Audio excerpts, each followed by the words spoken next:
عزیزان، این قسمت سومین قسمت از ویدیوهای مربوط به چاکرای ناف هست.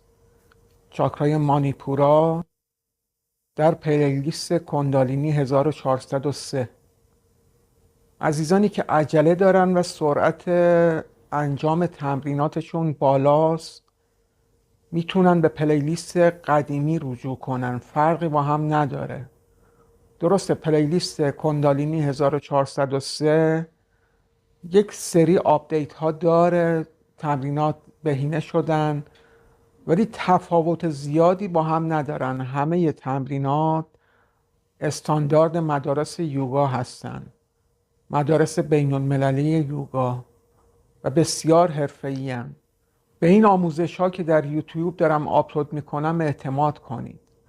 بالاتر از این آموزش ها وجود نداره، یعنی چیزی دیگه ای برای آموزش باقی نمیمونه. به این آموزش ها اعتماد کنید و این آموزش ها رو پیگیری کنید. تقریبا حدود 8-9 ماه این آموزش ها طول میکشه. هر چاکرا حدود 1 الی 2 ماه طول میکشه، با هم فرق میکنن چاکراها. من ابتدا چاکرای ریشه مولادهارا رو برای شما شرح دادم، تمرینات رو براتون توضیح دادم. بعد رفتم سراغ چاکرای خاجی، چاکرای سواتیستانا و اکنون مشغول چاکرای مانیپورا هستیم، چاکرای ناف. عزیزان، چاکرای ناف و چاکرای قلب جز چاکراهای ذاتی ما هستند.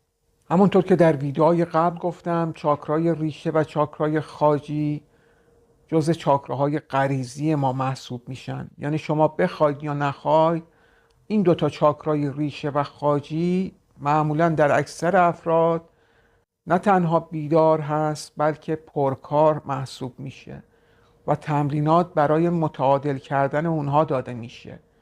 شما مثلا در چاکرای خاجی، چاکرایی که با لذت ها سر و کار داره و لذت ها نیاز به اراده نداره. همه افراد، نه تنها انسان ها بلکه حیوانات هم دنبال لذت ها میرن.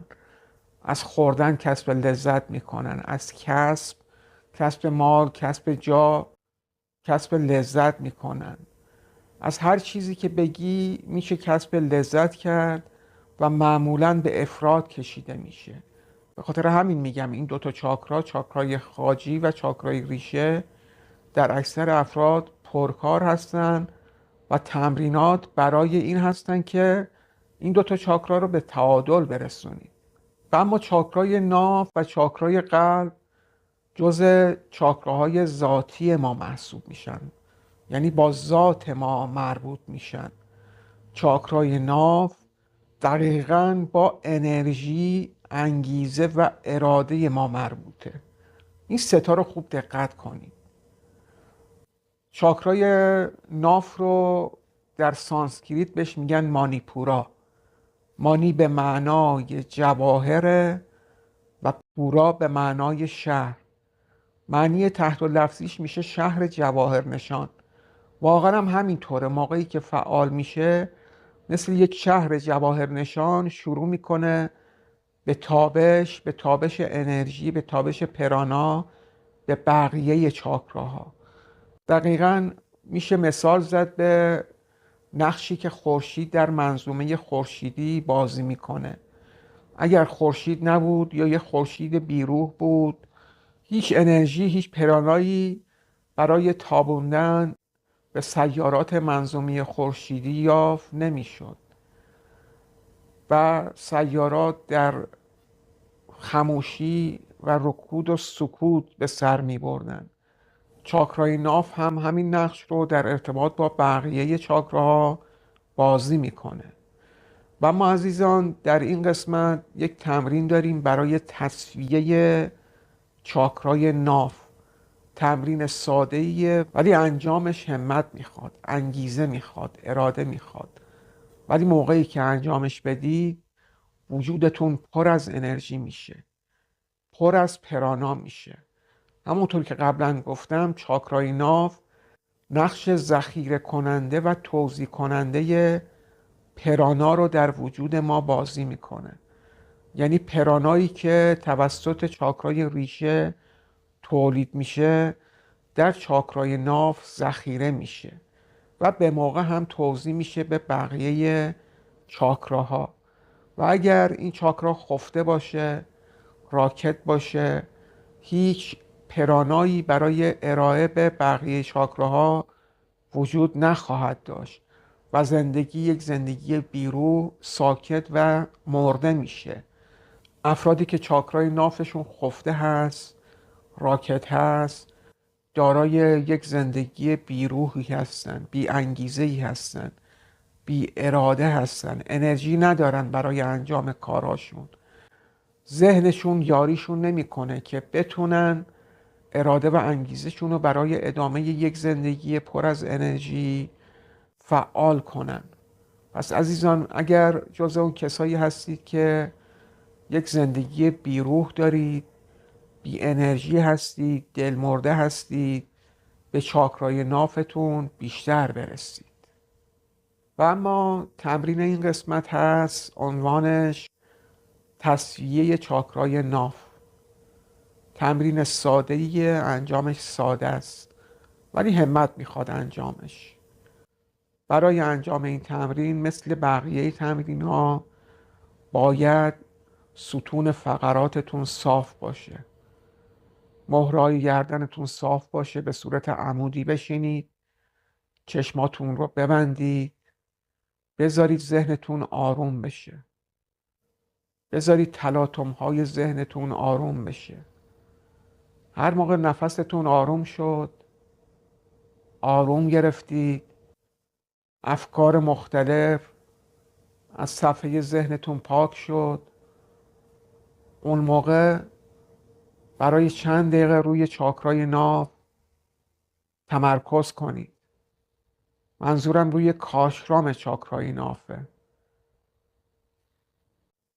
چاکرای ناف جزء چاکراهاییه که کاشرام دارن، یعنی خود چاکرا، محل اصلی چاکرا روی ستون فقراته، دقیقا روبروی ناف، و خود ناف میشه کاشرام چاکرای ناف.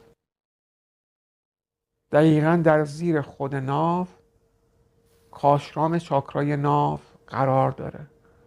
برای چند دقیقه روی کاشرام چاکرای ناف تمرکز کنید، خوب حسش کنید.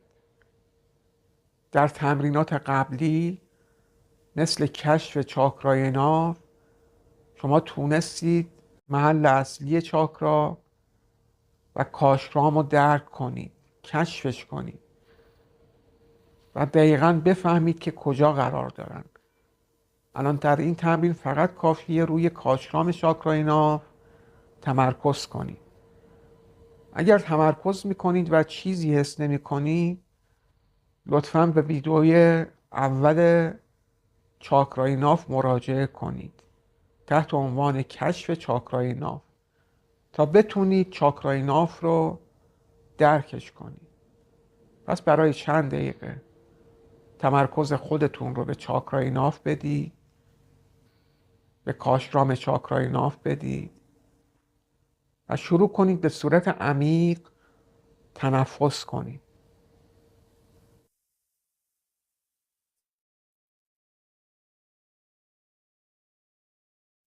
نفسهای عمیق بکشید. بعد هنگامی که عمل دم را انجام میدید و ناف شما میاد بالا، در اون موقع باید احساس کنید، حس کنید که عمل دم داره از طریق ناف انجام میشه. پس هنگامی که عمل دم رو انجام میدید و ناف شما میاد بالا، بسیط میشه، منبسط میشه، اونجا باید احساس کنید که عمل دم داره از طریق ناف شما انجام میشه. پس هنگام عمل دم تنفس رو از چاکرای ناف انجام بدید و پرانا رو به درون بکشید. احساس کنید پرانا از ناف داخل میشه، میره میخوره به ستون فقرات. این نکته اصلیشه. یک بار دیگه توضیح میدم. هنگام عمل دم که ناف شما منبسط میشه و بالا میاد، باید احساس کنید که پرانا و عمل تنفس همزمان داره از ناف انجام میشه. از درون ناف تنفس وارد میشه، میخوره به ستون فقرات. این برای قسمت عمل دم. پس در عمل دم شما پرانا رو از ناف هدایت میکنید به ستون فقرات و اما در بازدم عکس این کار رو انجام بدید. یعنی در بازدم باید تصور کنید که پرانایی که خورده به ستون فقرات الان عین یک آینه بازتاب پیدا میکنه و میاد از ناف خارج میشه. توضیحش خیلی ساده است، انجامش هم ساده است، ولی این کار کمک میکنه که چاکرای مانیپورا یا چاکرای ناف تصفیه بشه، پاکسازی بشه. عزیزان، چاکرای ناف محل توزیع پرانا، محل ذخیره پراناست. پس بسیار مهمه. اگر شما انگیزه ندارید، اراده ندارید، اگر وجودتون فاقد انرژیه به خاطر اینکه چاکرای نافتون خفته است و با همین تمرین ساده میتونید این انرژی رو به وجودتون برگردونید. میتونید توزیع و مصرف پرانا رو بهینه کنید. پس این تمرین رو انجام بدید و از ثمره اون بهره مند بشید. عزیزان، این تمرین رو باید به مدت 15 دقیقه انجام بدید. 2-3 دقیقه اول تمرکز میکنید روی کاشرام چاکرای ناف، یعنی روی خود ناف، تا نافتون شروع کنه به مورمور شدن، گز کردن، تا عصبای حسی چاکرای ناف تحریک بشن. بعد به مدت 15 دقیقه ادامه میدید و این تمرین ساده رو انجام میدید. این تمرین رو برای 1 ماه آینده روزی حداقل 3 بار انجامش بدید.